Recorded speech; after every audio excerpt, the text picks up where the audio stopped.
The alarm bells rang through the massive space station called Nexus Prime. Ambassador Zethkar rushed through the metal halls, his blue scales shining under the bright lights. He carried a data pad in his four-armed grip, and his face showed deep worry. The information on that pad would change everything the galaxy knew about humans. The great meeting hall was already full when Zethkar arrived.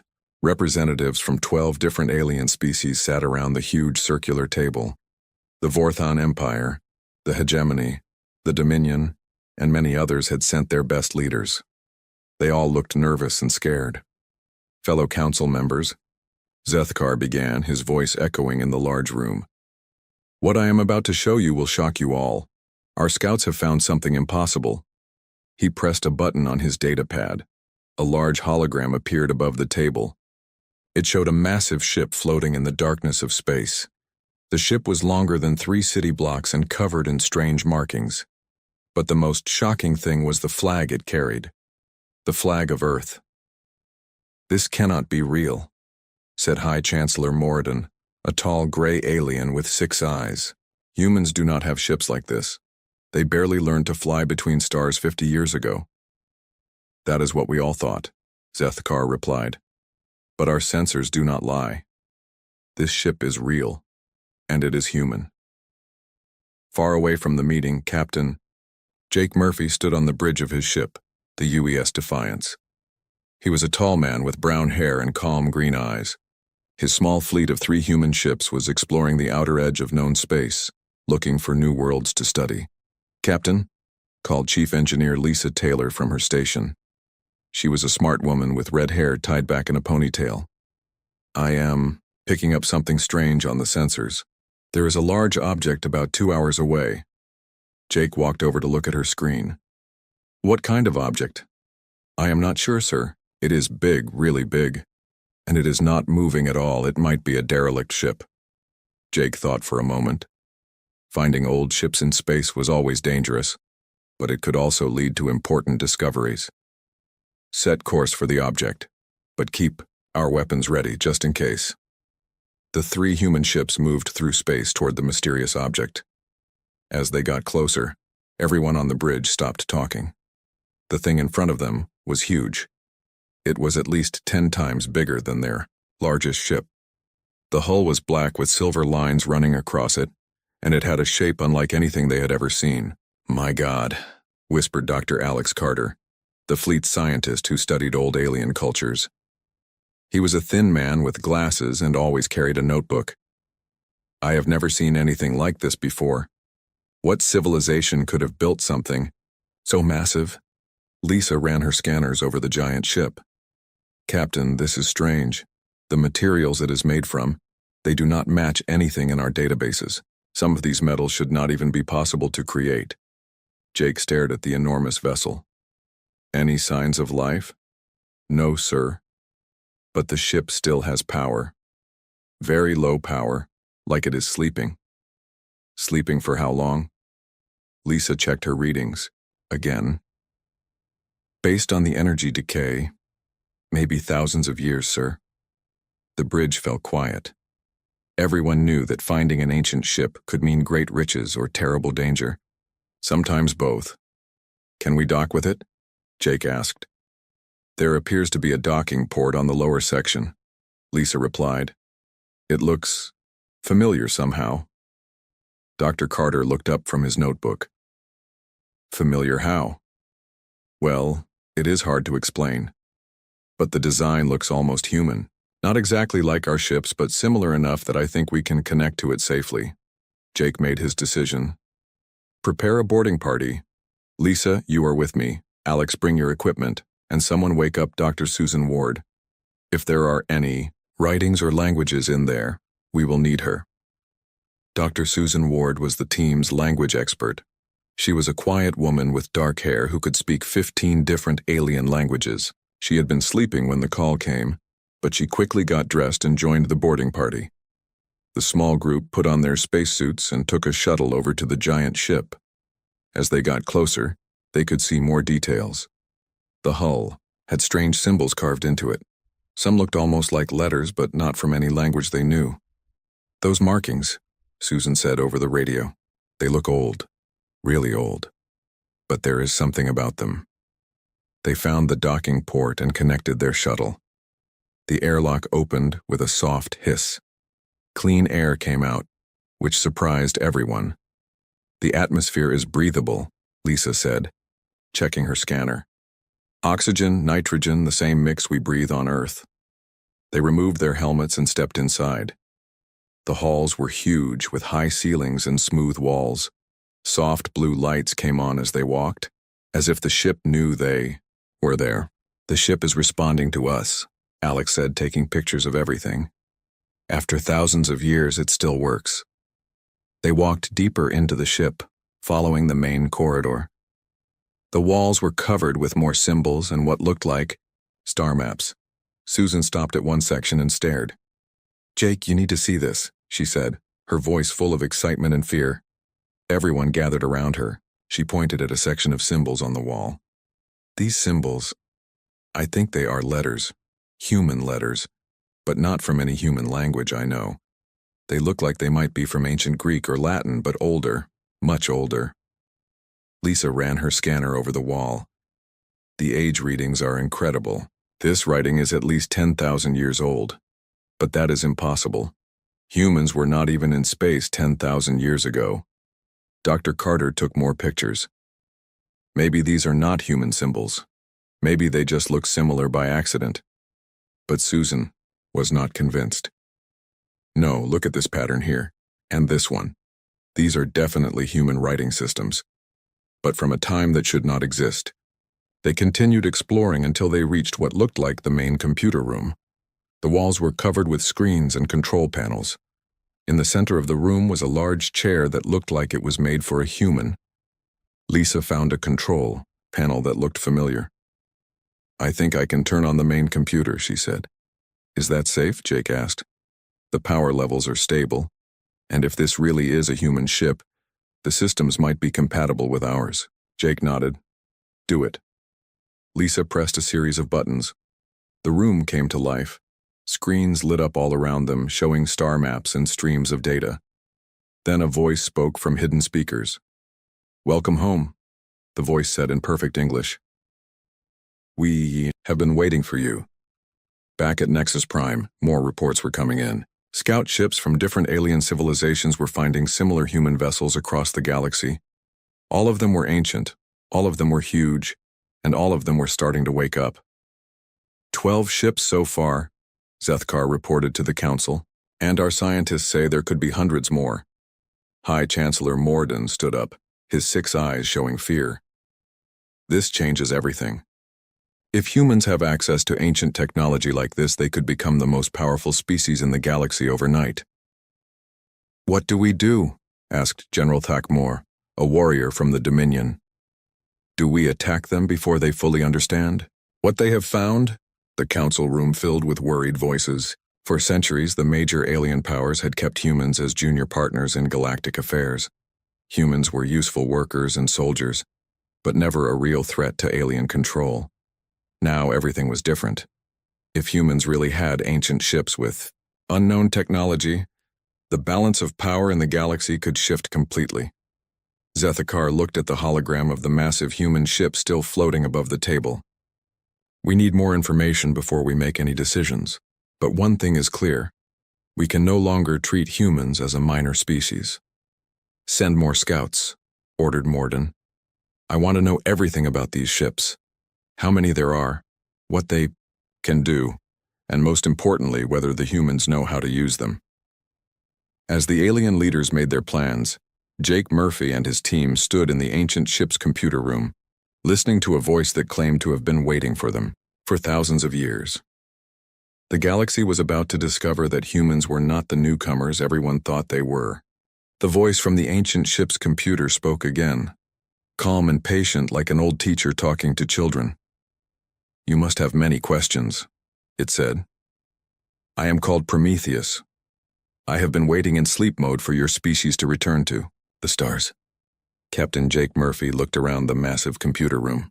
The screen showed star maps with routes marked in glowing lines connecting thousands of worlds across the galaxy. "Return to the stars? What do you mean?" Humans only started traveling to space 50 years ago.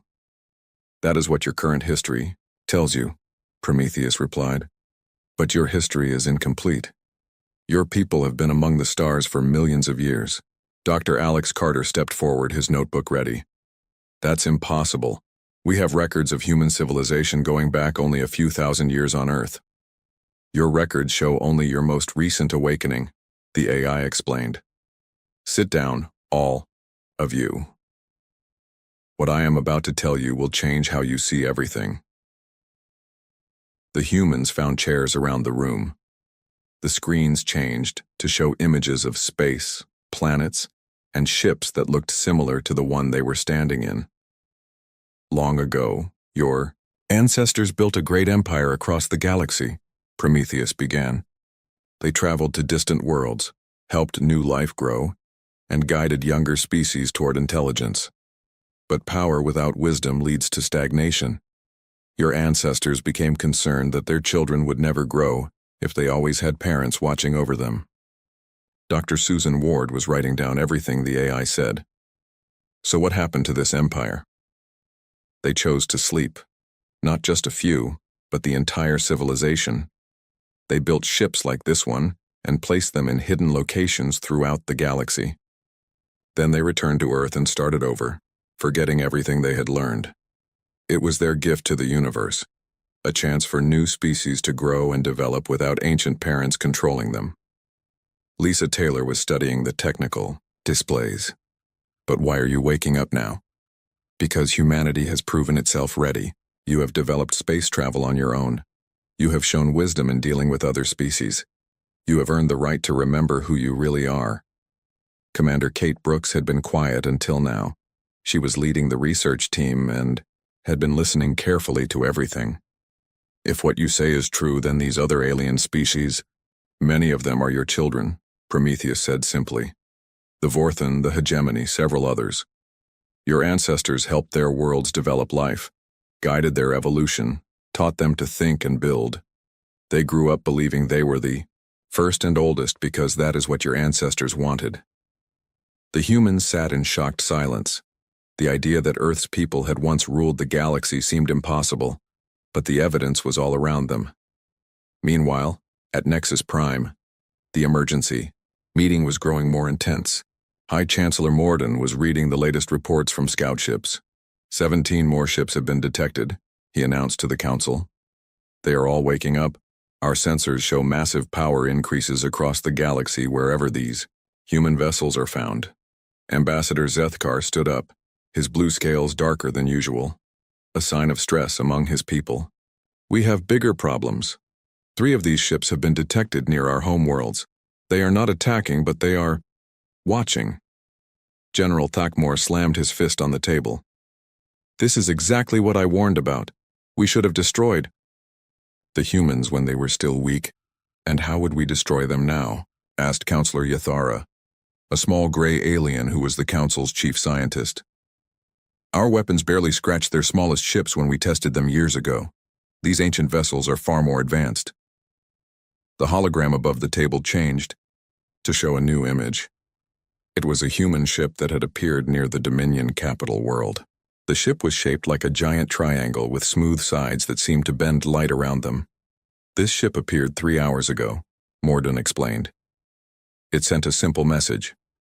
Greetings, children. We mean no harm. Then it just waited. Children? Zethkar repeated. What does that mean? Before anyone could answer, another alien rushed into the meeting room. It was a messenger from the Hegemony's homeworld. Chancellor, urgent news from our capital. A human ship has appeared in orbit around our sun. It is beautiful and terrible. Our people are calling it a god ship. Back on the ancient vessel, Prometheus was showing the human team more of their history. The screens displayed images of Earth from millions of years ago, but it looked different.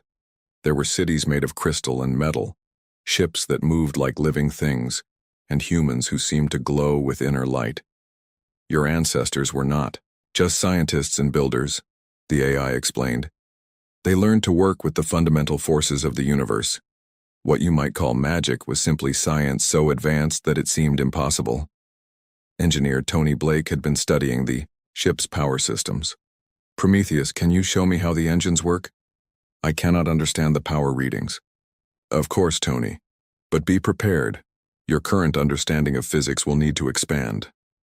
The screens changed to show the ship's engine room. Instead of the mechanical parts Tony expected, he saw something that looked like a contained star, surrounded by rings of flowing energy. We do not burn fuel, Prometheus explained. We convince matter and energy to dance together. The ship moves by asking space itself to help us. Dr. Carter was taking notes as fast as he could. How many humans were part of this ancient civilization? Billions. They lived on thousands of worlds, in floating cities among the stars and in dimensions that exist alongside your normal space. But when they chose to sleep, they left caretakers like me to watch and wait. Susan Ward looked up from her writing. How many ships like this are there? Enough, Prometheus said simply. Your people were thorough in their preparations. Every important location in the galaxy has at least one guardian ship. Some places have entire fleets. Lisa was still studying the technical displays. These energy readings, they are impossible. According to our science, this much power would destroy the ship. Your science is based on what you can see and touch, the AI replied. But the universe has many layers. Your ancestors learned to use them all. Jake Murphy had been listening to everything, trying to understand what it meant for humanity. Prometheus, what happens now? What are we supposed to do with this information? That choice is yours to make, Captain. I can only offer knowledge and tools. But know this, the galaxy is about to change. Other species will react with fear when they learn the truth. Some will accept it and work with you. Others will try to fight. You must be ready for both. Kate Brooks stepped forward. Can you show us how to use the ship's systems? If we're going to face the galaxy's reaction, we need to be prepared. I can teach you everything, Prometheus said. But remember, with great power comes great responsibility. Your ancestors chose to sleep rather than rule. What will you choose? On the main screen, star maps appeared showing the locations of dozens of awakening ships. Red dots marked the positions of alien fleets that were already moving to investigate. The situation was getting tense across the galaxy. The other species are mobilizing their military forces, Prometheus observed. They are afraid. Fear makes people do dangerous things. Jake made a decision. Can you contact the other ships? We need to coordinate our response. Already done. Your people aboard other vessels are learning the same truths you are. The awakening has begun across the galaxy. Back at Nexus Prime, the alien leaders were getting more frightening reports every hour. Human ships were appearing everywhere, and each one was more advanced than anything the galaxy had ever seen. We face a choice, High Chancellor Morden said to the Council. We can try to fight beings who once ruled the galaxy, or we can try to negotiate with them. What could we possibly offer them? Asked General Thakmore. If they built this galaxy, what do they need from us? Counselor Yathara had been studying the reports carefully. Maybe they do not want to take anything from us. Maybe they want to give us something. Like what? Peace. Guidance. Protection. If they really are our ancient parents, maybe they want to help their children grow up. The debate continued, but everyone knew that the old galaxy was ending. A new age was beginning, and no one knew what it would bring. Admiral Rick Stone sat in his office on Earth's main space station, reading reports that made no sense. His computer screen showed messages from human ships across the galaxy, all saying the same impossible thing. Ancient human vessels were appearing, everywhere and offering to share their technology. Sir, his assistant called from the outer office. You have an urgent call from Captain Ben Torres on the UES horizon. Rick pressed the communication button. Ben's face appeared on the screen, and he looked both excited and worried. Admiral, you are not going to believe what just happened to us, Ben said. 3 massive ships just appeared around us. They are huge, sir. Each one is bigger than our entire battle group. Are you under attack? Rick asked quickly. No, sir, that is the strange part. They are asking permission to come aboard. They say they want to help us. Rick had received similar reports from 12 other human captains in the past 6 hours. Ancient ships were finding human vessels and making peaceful contact. What do they look like, Ben? Like nothing I have ever seen, sir. They are beautiful but scary at the same time. One of them is shaped like a giant crystal, another looks like a metal flower, and the third, I cannot even describe it. It seems to change shape as I watch it. Any hostile moves? None at all. They are just waiting. The lead ship sent a message saying they have been sleeping for a long time, and now they want to come home. Rick thought about his orders from Earth Command. All human ships were supposed to report any contact with unknown vessels immediately. But these were not unknown vessels.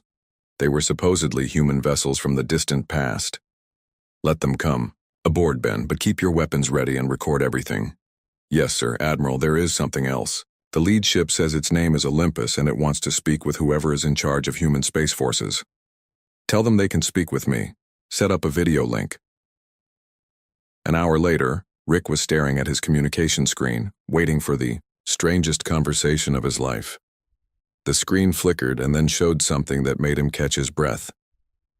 The figure on the screen looked human, but also more than human. It was tall and wore clothes that seemed to be made of flowing light. Its face was kind but ancient, like someone who had seen the birth and death of stars. Greetings, Admiral Stone, the figure said. I am the voice of the Olympus. You may call me Marcus if that makes you more comfortable. Are you human? Rick asked directly. I am what humans can become, Marcus replied. I am an artificial intelligence created by your ancestors millions of years ago. I carry their memories, their knowledge, and their love for your species. Why are you appearing now? Because humanity has proven itself ready to remember who they really are. You have learned to travel between stars. You have made contact with other species without destroying them. You have shown wisdom and restraint. The time for awakening has come. Rick leaned forward in his chair. What do you want from us? Nothing. What I want to give you is everything. Knowledge, technology, power, and responsibility. Your ancestors left us as guardians, waiting for this moment. Meanwhile, Captain Ben Torres was walking through the halls of his ship with a being that claimed to be from humanity's ancient past. The AI had taken the form of a woman with silver hair and golden eyes. She called herself Diana. Your ship is well built, Diana said, running her hand along the wall. Simple but efficient. Your people have not lost their practical nature. Engineer Rachel Kim was following them, asking questions as fast as she could think of them. How do your ships move so fast? Our sensors could not track you when you appeared. We do not move through space, Diana explained. We convince space to move around us. Distance becomes meaningless when you understand that all points in the universe are connected. They reached the engine room and Diana looked at the human ship's power core with a sad smile. So much effort for so little result. Rachel, would you like to see how your ancestors powered their ships? Rachel nodded, eagerly. Diana touched the wall and suddenly the entire room changed. The walls became transparent, showing a view of space around them. But it was not the normal view. This space was filled with flowing rivers of light connecting all the stars. This is the true shape of the universe, Diana said. Your ancestors learned to swim in these rivers of energy. They could travel from one end of the galaxy to the other in minutes. Can you teach us? Rachel asked. I can, but be warned. Once you learn to see the universe as it really is, you can never go back to seeing it the simple way. Back on Earth, President Maria Santos was meeting with her advisors in the White House Situation Room. Reports were coming in from around the world about ancient structures that were suddenly coming to life. Madam President, her science advisor, said, every major space agency on Earth is reporting the same thing. Ancient artifacts buried under our cities are responding to signals from space. Stonehenge in England is glowing. The pyramids in Egypt are humming with energy. Even some places we never thought were special are showing activity.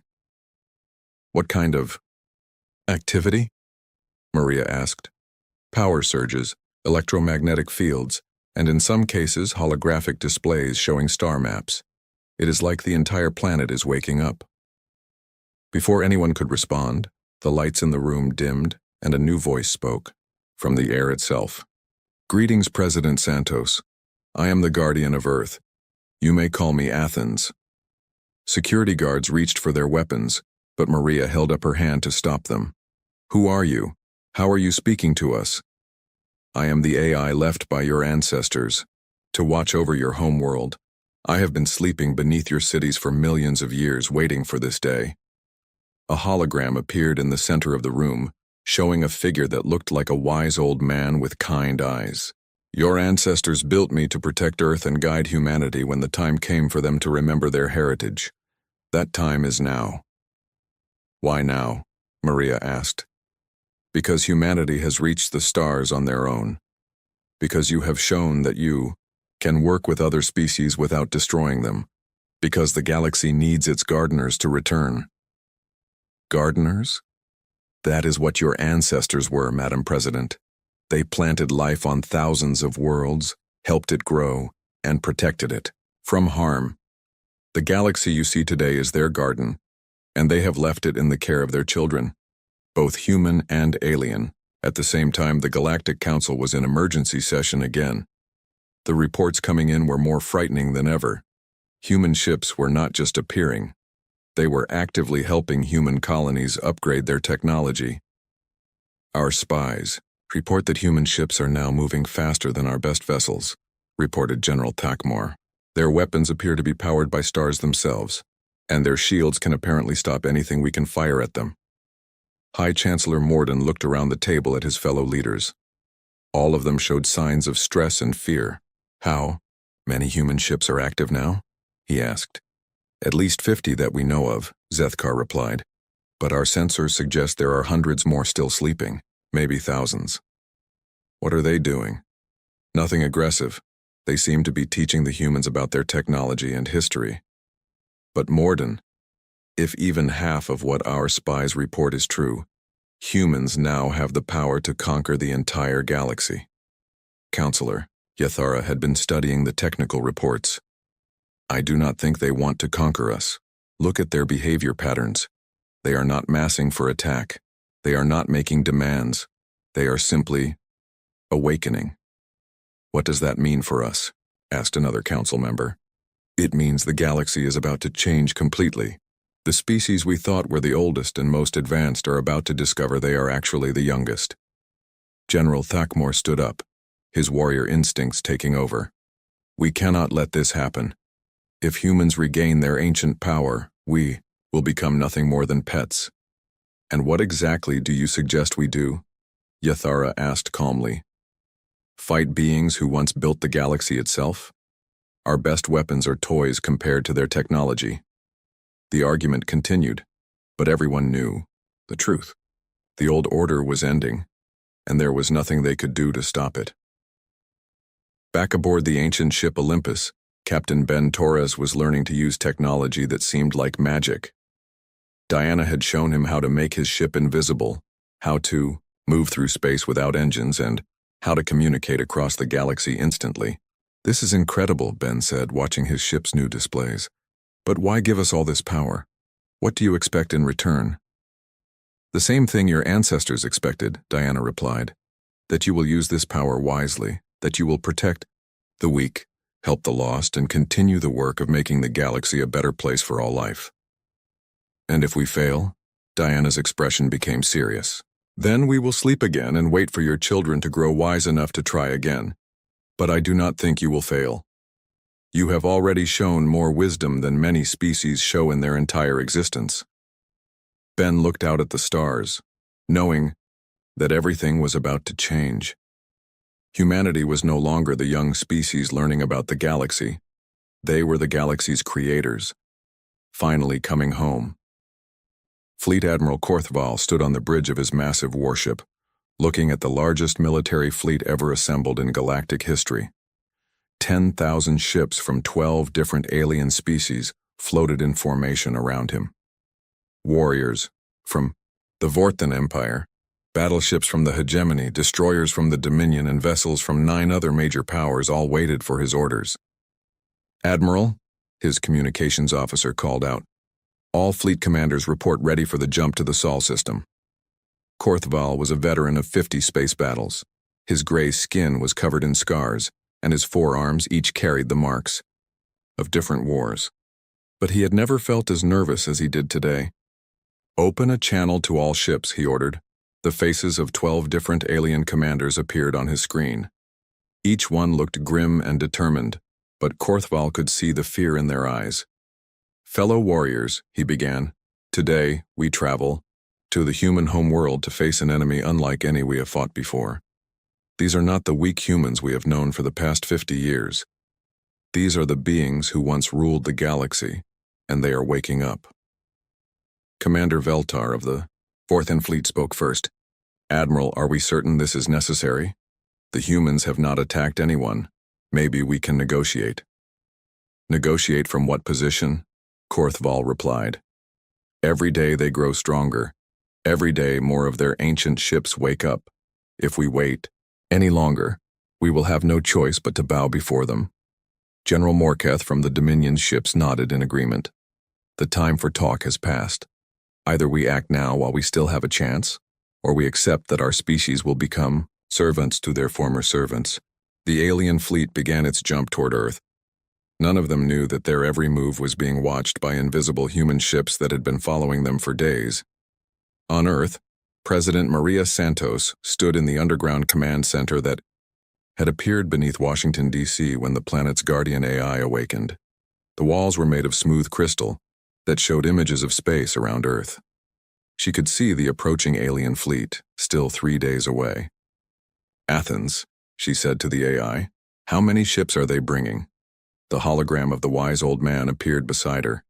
10,047 vessels, Madam President. It is indeed the largest military force in recorded galactic history. We stop them? Easily. But the question is not whether we can stop them. The question is whether we should. Maria looked confused. What do you mean? Your ancestors faced this same choice millions of years ago. When other species challenged their power, they could have destroyed them all. Instead, they chose a different path. They decided that ruling through fear was not the kind of galaxy they wanted to create. So what do you suggest? That we show them the truth. Not through force, but through demonstration.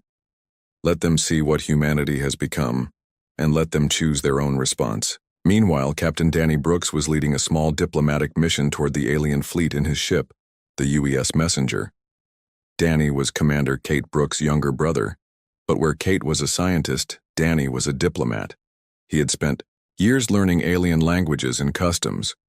With him was the AI avatar from the Olympus, still calling himself Marcus. The ancient being had taken a more human appearance for the mission, looking like a middle-aged man in a simple uniform. Captain Brooks, Marcus said, I should warn you that this meeting will not go as the aliens expect. They are coming here to fight an enemy. Instead, they will meet their parents. How do you think they will react? Danny asked. Some will be angry. Some will be confused. Some will be relieved. Fear makes people do strange things, but so does the truth. Danny's ship approached the massive alien fleet. Even though he knew his vessel was protected by technology the aliens could not understand, the sight of 10,000 warships was still frightening. This is Captain Danny Brooks of the United Earth Diplomatic Corps. He broadcast on all frequencies. I request permission to come aboard the fleet commander's ship for peaceful talks. The response came quickly from Admiral Korthval himself. Human ship, you will surrender immediately or be destroyed. We are not here to talk. Marcus stepped forward and spoke into the communication system. His voice somehow reached every ship in the fleet at the same time. Children of the galaxy, he said gently. Why do you come to your ancient home with weapons drawn? Have we given you reason to fear us? The effect on the alien fleet was immediate. Every ship stopped moving. On thousands of bridges, alien commanders stared at their screens in shock. The voice they had just heard was speaking in their own languages all at the same time, but it was clearly coming from the small human ship. Admiral Korthval found his voice first. Who are you? What kind of technology allows you to speak to All our ships at once? I am Marcus, guardian of the ship Olympus and servant of humanity. As for the technology, it is simply what your ancestors learned long ago. The same technology that created the hyperspace lanes you use to travel between stars. The same technology that terraformed most of the worlds you call home. Dr. Amy Foster was working in her laboratory on Earth, studying the data that was flowing between the awakened human ships. Amy was a computer scientist who specialized in artificial intelligence, but what she was seeing was beyond anything she had imagined possible. The ancient ships were not just communicating with each other. They were sharing memories, knowledge, and experiences across the entire galaxy instantly. It was like watching a single massive mind wake up after millions of years of sleep.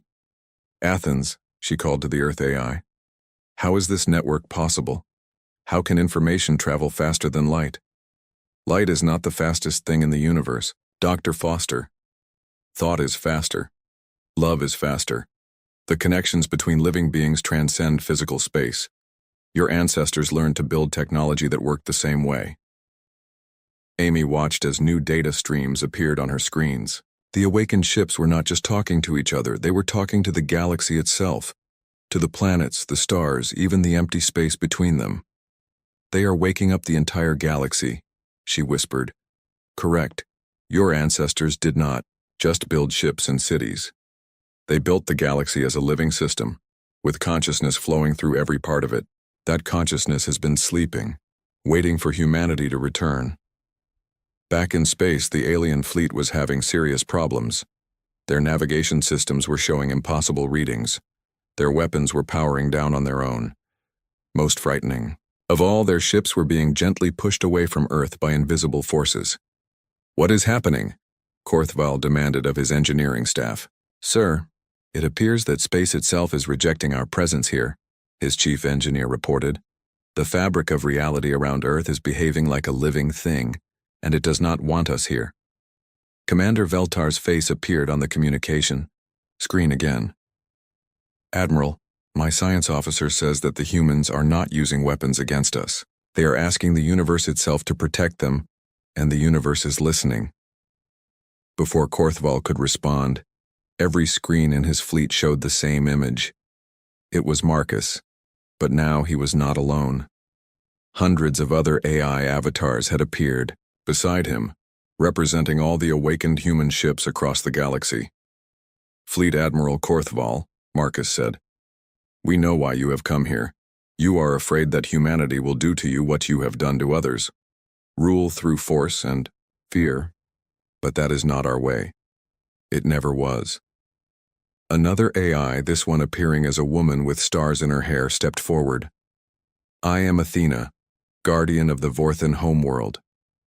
Commander Veltar, do you remember the stories your people tell about the time before history? About the golden beings who brought life to your world? Veltar's face went pale. Those are just legends. Stories for children. Look at your homeworld tonight, Veltar.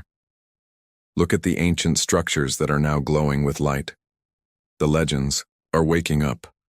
Across the galaxy, the same thing was happening on dozens of worlds. Ancient ruins were coming to life, showing holographic displays of the distant past. On every world, the local populations could see the truth, that humans had been there long ago, helping their worlds become homes for life. On the Dominion capital world, General Morketh received an urgent message from his home planet. The great monuments that had stood in their cities for thousands of years were revealing hidden chambers filled with human artifacts. This cannot be real, he said to himself, but the evidence was overwhelming. Dr. Amy Foster watched the data streams on Earth as the truth spread across the galaxy. Every major civilization was discovering that their oldest legends, their most sacred stories, all spoke of the same thing. Ancient teachers who had helped them become what they were. How are people reacting? She asked Athens. Some are angry at being lied to by their own histories. Some are amazed to learn they are part of something larger. Most are simply confused. But the fear is beginning to fade, replaced by wonder. President Maria Santos received reports from human colonies across the galaxy. Everywhere, The local alien populations were putting down their weapons and asking questions instead of making demands. Athens, is this really happening? Are we actually bringing peace to the galaxy just by telling the truth? Truth has always been the most powerful force in the universe, Madam President. Your ancestors knew this. They could have ruled the... Admiral Korthval's shuttle approached the human diplomatic ship with trembling hands on the controls. Behind him, the largest war fleet in galactic history waited for orders that he was no longer sure he could give. Everything he had believed about the universe was crumbling around him. Captain Danny Brooks met the alien admiral at the airlock. Korthval was surprised to see that the human looked calm and friendly, not like someone preparing for war. "Welcome aboard, Admiral," Danny said simply. "Thank you for coming."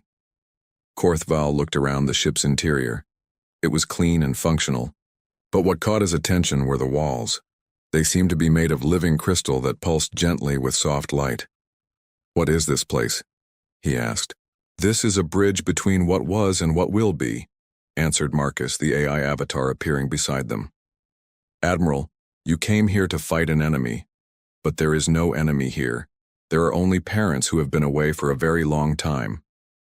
They walked to the ship's main viewing room.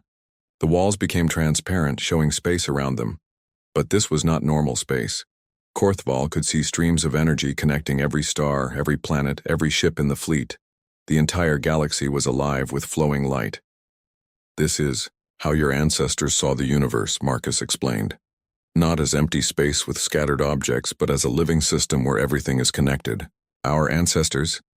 Korthval repeated. "The Vorthan people, your people, were not born naturally on your home world. Long ago, humans found a beautiful planet with the right conditions for life. They planted the first seeds that grew into the forests your people call sacred. They guided the evolution that led to your species developing intelligence. They watched over you like parents watching their children grow up." Korthval stared at the flowing energy streams. "That is impossible. Our history goes back thousands of years. We have records of our own development." "You have records of your recent development," Marcus corrected gently. "But look deeper into your oldest stories, your most ancient legends. What do they tell you about the time before time?" The alien admiral was quiet for a long moment. Finally, he spoke in a whisper. "The Golden Teachers, the Starwalkers who brought the first fire to our world. But those are just stories. Stories carry truth that history sometimes loses," Danny said. "Admiral, what if I told you that your sacred forests are still connected to the humans who planted them? What if those ancient teachers never really left?" Marcus gestured and the view changed. Now they could see Korthval's home world, billions of miles away. The sacred forests were glowing with the same soft light that filled the ship. "Your world is waking up, Admiral. It remembers its creators." Meanwhile, on Earth, President Maria Santos was receiving reports from around the galaxy that seemed too good to be true. The massive alien fleet had stopped its advance. Many ships were requesting permission to land their commanders on Earth for talks. "Athens," she said to the AI guardian, "how is this possible? How did we go from facing the largest war fleet in history to hosting a peace conference?" "Because fear only works until truth arrives," Athens replied. "Your ancestors understood that the greatest weapon is not force, but showing people who they really are." Commander Steve Parker was coordinating the peaceful meetings between human ships and alien vessels across the galaxy. Steve was a logistics officer who had spent years managing supply lines between human colonies. Now he was managing the most important diplomatic event in galactic history. "The reports are incredible," he told his staff. "Alien commanders are touring our ancient ships and learning about their own histories. Most of them are not angry. They are amazed." His communication officer looked up from her station. "Sir, we are getting requests from hundreds of alien worlds to send archaeological teams to examine their ancient human ruins. They want to learn the truth about their past." Back aboard the diplomatic ship, Admiral Korthval was experiencing something that no warrior should ever feel: complete defeat without a battle being fought. But strangely, he did not feel humiliated. He felt so relieved. "If what you say is true," he said to Marcus, "then everything we thought we knew about ourselves is wrong." Not wrong, Marcus replied. Incomplete. You knew you were intelligent, brave, and capable of building great civilizations. That was all true. You just did not know where those qualities came from. Danny Brooks showed the Admiral records from the ancient human archives, images of Korthval's ancestors working alongside humans to build their first cities, develop their technology, and establish their culture. We did not create you, Danny explained. We simply helped you become what you were always meant to be. Like parents teaching children to walk, we guided you until you could stand on your own. And then you left us, Korthval said, understanding finally dawning in his eyes. We went to sleep, Marcus corrected. We waited for you to grow wise enough that we could wake up and work with you as equals. Engineer Paul Green was working with teams from across the galaxy to begin upgrading galactic infrastructure with human technology. Paul had always been good at fixing things, but now he was helping to fix an entire galaxy. The hyperspace lanes that everyone uses for travel, he explained to a group of alien engineers. They are not natural phenomena. They are roads that humans built millions of years ago. We are just turning them back on to full power. A Vorthan engineer raised one of his 4 hands. How much faster will travel become? Instead of weeks to cross the galaxy, you will be able to do it in hours. Instead of being isolated on your home worlds, every planet will be as close as the next city. The alien engineers looked at each other in amazement. This was technology beyond their wildest dreams, but the humans were offering to share it freely. Dr. Kelly White was working on documenting the true history of the galaxy for future generations. Kelly was a historian who had always loved uncovering the truth about the past. Now she was uncovering the biggest truth in galactic history. The pattern is clear, she told her research team. Every few million years, humanity reaches the peak of their civilization, then voluntarily goes to sleep and starts over. They do this to prevent stagnation and to give other species a chance to develop independently. How many times has this happened? Asked her assistant. This is at least the 3rd cycle that we can document. Each time humanity grows a little wiser, a little more patient. Each time they become better guardians for the galaxy. Back in space, the meeting between Admiral Korthval and the humans was reaching its conclusion. The alien admiral had seen enough evidence to convince him that everything Marcus had told him was true. What happens now, he asked. What do you want from us? The same thing we have always wanted, Danny replied. We want you to be happy, healthy, and free to grow into whatever you choose to become. We want to work with you, not rule over you.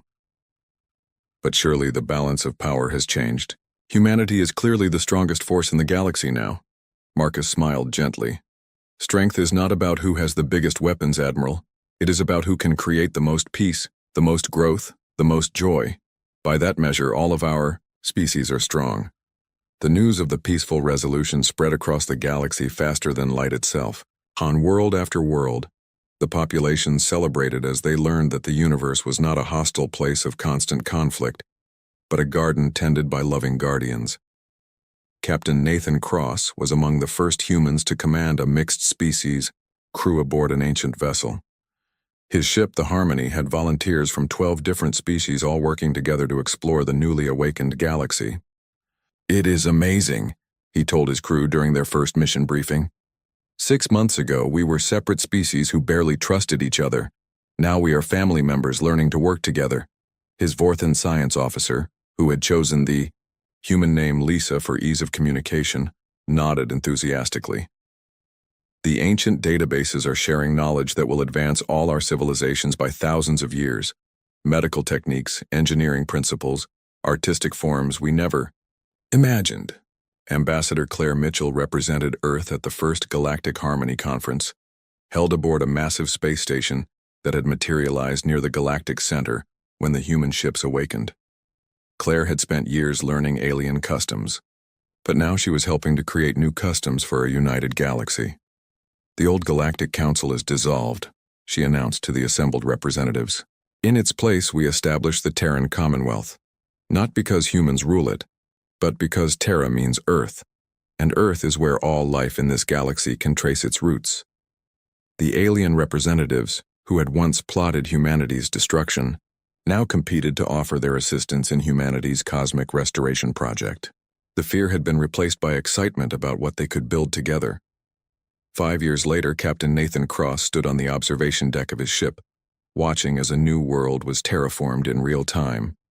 Ancient human technology had turned a dead rock into a living planet in just 3 days, creating a home for refugees from a species whose star was dying. "Hard to believe this used to take thousands of years," commented his engineer, a human named Sarah who worked alongside an AI that had been awake since the galaxy was young. "Time is different when you work with the universe instead of against it," the AI replied. "Your answers." The Great Council Chamber stretched across 300 meters of polished crystal floors. Representatives from 47 species sat in their designated seats, each area designed for their specific biology. The Vraxel needed heat lamps. The Kresh required moisture generators. The Lumini existed as pure crystalline consciousness, their bodies glowing softly in their suspension fields. Ambassador Kenji Torres stood at the speaking platform, his dark suit simple compared to the elaborate garments worn by other delegates. He was a small figure in this massive room, but his voice carried clearly through the translation devices.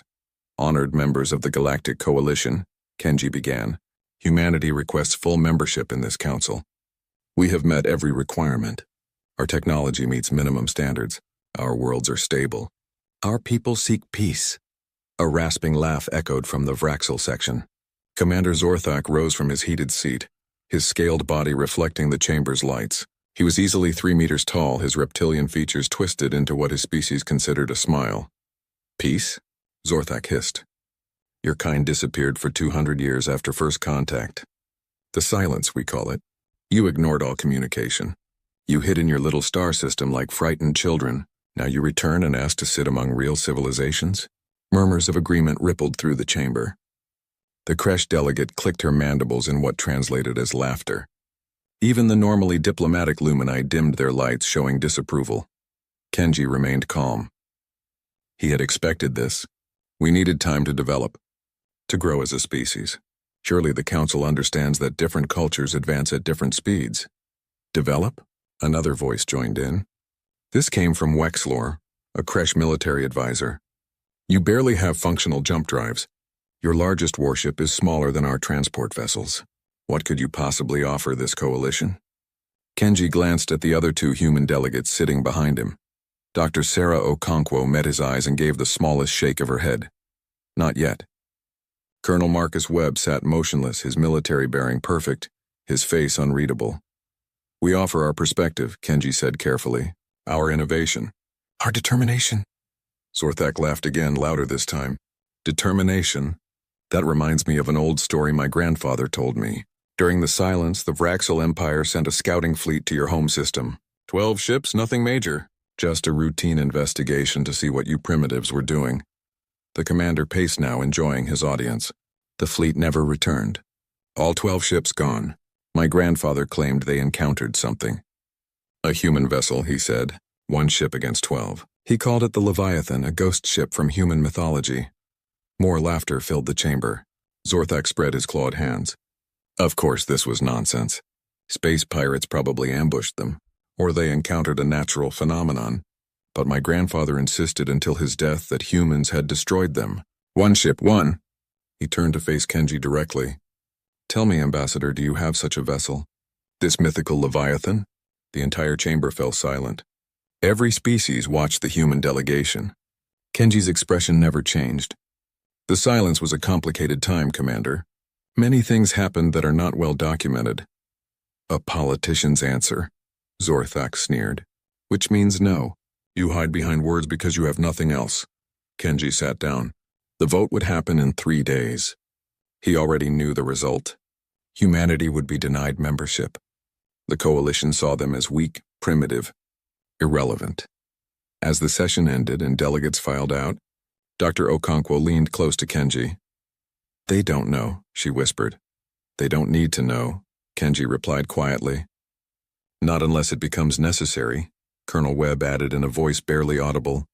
"The question is, will it become necessary?" Far across the galaxy, that question was being answered. The Korthax Empire occupied a region of space that made other species nervous. They had conquered 12 civilizations in the past century. Their methods were brutal and efficient. Surrender or die. Those who surrendered lived as slaves. Those who resisted were exterminated. War Sovereign Kralik stood on the command deck of his flagship, the Endless Hunger.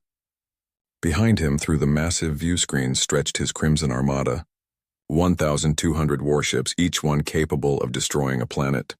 The sight filled him with pride. "Analysis complete, my sovereign," his tactical officer reported. "The human colonies are poorly defended. Intelligence shows approximately 200 vessels total across all their worlds. Most are outdated designs." Kralik studied the holographic display. The human territories were small but rich in resources, rare minerals, habitable worlds, and they sat on the edge of Coalition space, which made them strategically valuable. "The Coalition protects them?" he asked. "Technically, yes, but humans are not full members. Our diplomatic sources say the Council views them with contempt. They will not risk war with the Korthax Empire for a species they barely tolerate." Kralik's mouth parts twisted into a savage smile. "Then we take what we want. Prepare the fleet for invasion. Send the standard ultimatum to all human worlds. They have 72 hours to surrender. And if they resist, then we demonstrate what happens to primitives who defy the Empire." The message was sent. Across human space, on Earth, on the colonies of New Horizon, Terra Nova, and Kepler's Hope, the ultimatum was received.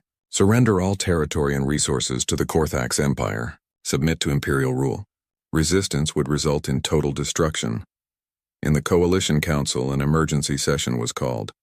The mood was tense but not panicked. The general consensus formed quickly. Humanity was not worth a war with the Korthax. Perhaps this would teach the humans humility. Perhaps after losing their colonies, they would be more grateful for whatever scraps of protection the Coalition might offer. Kenji Torres requested to speak. Permission was granted, though several delegates made their impatience obvious. "The Korthax have threatened human worlds," Kenji said. "We acknowledge that humanity is not yet a full Coalition member. Therefore, we do not ask for your protection. We decline to put any other species at risk for our sake." This caused confusion. Wexler the Kresh clicked in surprise. "You accept conquest? You will not even fight?" "I did not say that," Kenji replied. A small smile crossed his face. "I said we will not ask for your help. Humanity will defend its own worlds." Zorthak could not contain himself. "With what? Your 200 obsolete ships against the Crimson Armada? This is suicide." Kenji gathered his materials. Dr. Okonkwo and Colonel Webb stood with him. As they prepared to leave the chamber, Kenji turned back one last time. "Commander Zorthak, you mentioned your grandfather's story. The one about the Leviathan. You called it a myth."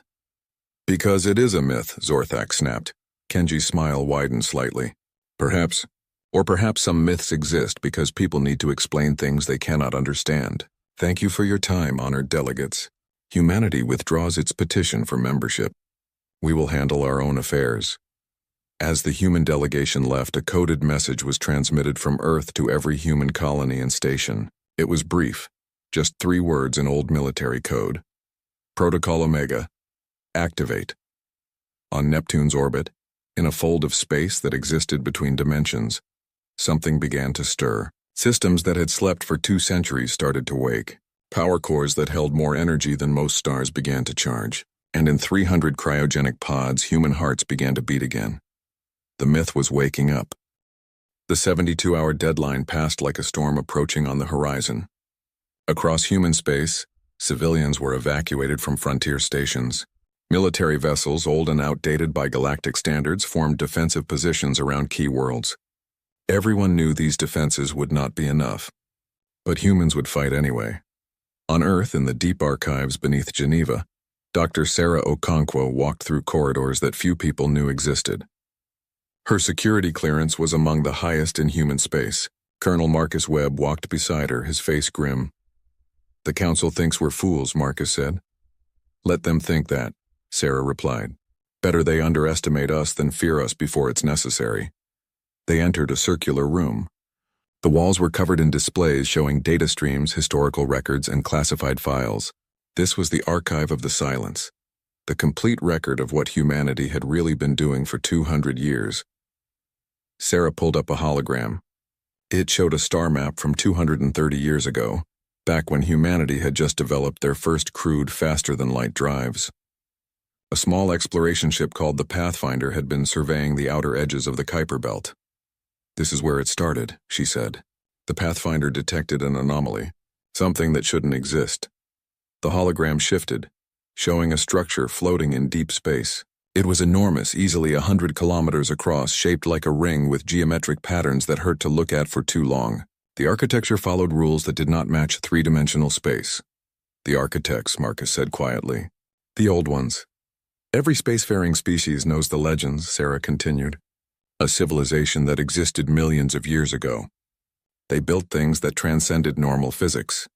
Then they disappeared and their technology was lost. Finding even a fragment of their work is considered impossible. But we found more than a fragment." The hologram showed the exploration that followed. Humanity had immediately classified the discovery at the highest level. They stopped answering coalition communications.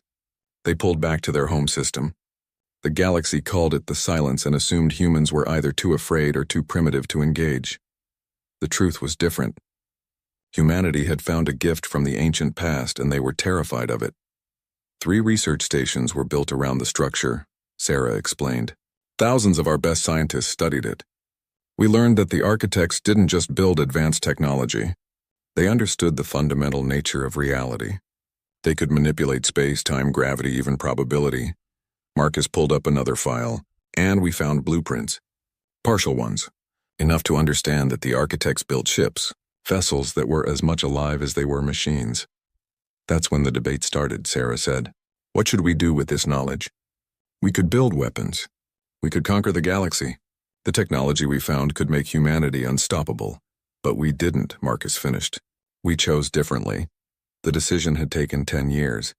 Philosophers, ethicists, scientists, military leaders, and civilian representatives debated humanity's path. Some wanted to build a fleet of architect ships and establish human dominance. Others wanted to destroy everything and pretend the discovery never happened. The compromise became known as the Guardian Protocol. Humanity would build one ship, only one. It would incorporate the best of human engineering with the architect technology they could understand. It would be powerful enough to defend humanity against any threat, but limited enough that it could not be used for conquest. The Leviathan, Marcus said. We spent 60 years building it. Another 40 testing it in deep space. It only saw combat once, Sarah nodded. When the Vraxel scouts came during the silence. They interpreted our isolation as weakness and sent ships to investigate. The Leviathan intercepted them. 12 ships destroyed in 17 minutes, Marcus recalled. But we didn't want anyone to know what we had. So we let them think it was pirates or an accident or whatever explanation they preferred. And when the Leviathan was complete, when we knew it worked, we made a choice. Sarah's voice was heavy. We put it in dimensional storage. We put